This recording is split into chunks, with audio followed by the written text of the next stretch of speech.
ఉన్నాం. ప్రతి చోట దాడులే. ఈరోజు నాకు జరిగింది, మొన్న దుర్గారావు గారికి జరిగింది, నిన్న కొండపల్లి బుచ్చి గారికి జరిగింది. ఈరోజు నా పార్టీ ఆఫ్ మీద దాడి చేశారు. అంతకుముందు నందేప్ జగదీష్ గారు ఒక బిల్డింగ్ మీద దాడి చేశారు. ఏంటండి ఇది? అధికారం వచ్చింది, సంతోషం. ప్రజల తీర్పుని మేము పూర్తిగా కూడా అంగీకరిస్తున్నాము. చక్కగా పరిపాలన చేయండి, ప్రజలకి సంక్షేమాన్ని అందించండి, అభివృద్ధి చేయండి. ఎందుకంటే టీడీపీ పార్టీ వాళ్ళందరూ కూడా వైసీపీ పార్టీ జెండా పట్టుకున్న వాళ్ళందరినీ కూడా ఒక శత్రువుల్ని చూసినట్టు చూస్తూ ఉన్నారు. మేము ఏ రోజు అలా చూడలేదే.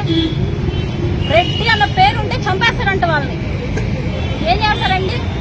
ఇదే వెంకటేశ్వర రెడ్డి అనే వ్యక్తి పేరు వెనకాల రెడ్డి ఉంది కదా, రెడ్డి అనేవాడిని సెంటర్ లో కూర్చొనేవాడంట. ఆయన కూడా రెడ్డేగా, కూర్చొనేవాడని ఎలా చెప్తాడు? ఏదన్నా మాట్లాడితే 10 మంది రౌడీ మొక్కలు ఇక్కడ పెట్టుకుని కూర్చుంటున్నాడు. రోజు పార్టీ ఆఫీస్ దగ్గరికి వచ్చి ఏం జరుగుతుంది ఇక్కడ అని ప్రశ్నిస్తే వెంటనే వాళ్ళని ఏదో చేయాలట. ఇప్పుడు కూడా ఇక్కడే ఉన్నారు చూడండి, ఇప్పుడు కూడా పక్కనే ఉన్నారు. అతని పక్కనే 10 మంది రౌడీ మొక్కలు వచ్చి ఇక్కడ పెట్టుకుని దౌర్జన్యం చేస్తా ఉన్నాడు. ఇది ఎంతవరకు కరెక్ట్ అని చెప్పేసి, నాకు న్యాయం జరిగే వరకు, నాకు నష్టపరిహారం చెల్లించడం కానివ్వండి, లేదంటే నా పార్టీ ఆఫీస్ ని దాడి చేసినందుకు అతనికి కఠినంగా శిక్షించే వరకు నేను ఇక్కడే కూర్చొని ధర్నా చేస్తాను. మరి ఏ నాయకులు వస్తారో, ఏ అధికారులు వచ్చి నాకు న్యాయం చేస్తారో అనేది నేను కూడా చూస్తాను. దయచేసి అధికారులు కానివ్వండి, ప్రభుత్వాన్ని కానివ్వండి, నేను ఒకటే కోరుకుంటా ఉన్నాను, ఖచ్చితంగా ఈరోజు నాకు న్యాయం జరగాలి. స్టేషన్లో కేసులు పెడితే ఎందుకు తీసుకోవట్లేదు?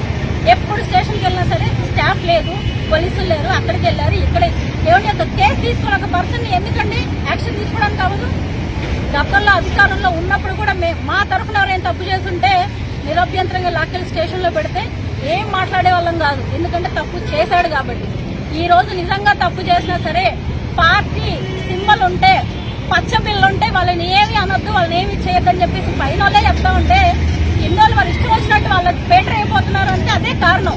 ఈ రోజు మీరు చూడొచ్చు, అక్కడ ఉన్నటువంటి పోలు వైఎస్ఆర్సీపీ 3 రంగులు ఎంత బరి తెగించుండే దానికి టీడీపీ జెండా కడతాడు వాళ్ళ అతను. అంటే నా దగ్గర టీడీపీ జెండా ఉంది, నా బిల్డింగ్ దగ్గరికి ఎవడొచ్చినా సరే నన్నేం పీకలేరని చెప్పేసి చెప్పడానికి సింబాలిక్ గా అక్కడ జెండా పెట్టాడు.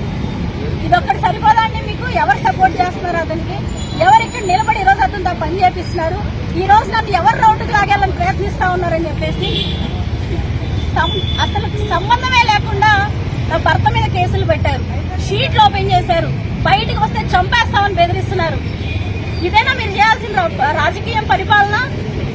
ఏం తప్పు చేశారండి?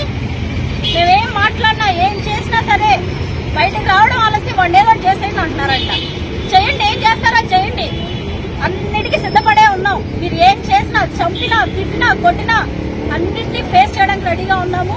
ఈ రోజు ఏదైనా సరే ధైర్యంగా ఎదుర్కోగల సత్తా నాకుంది, నా ఫ్యామిలీకి ఉందని చెప్పేసి తెలియజేస్తా ఉన్నాను.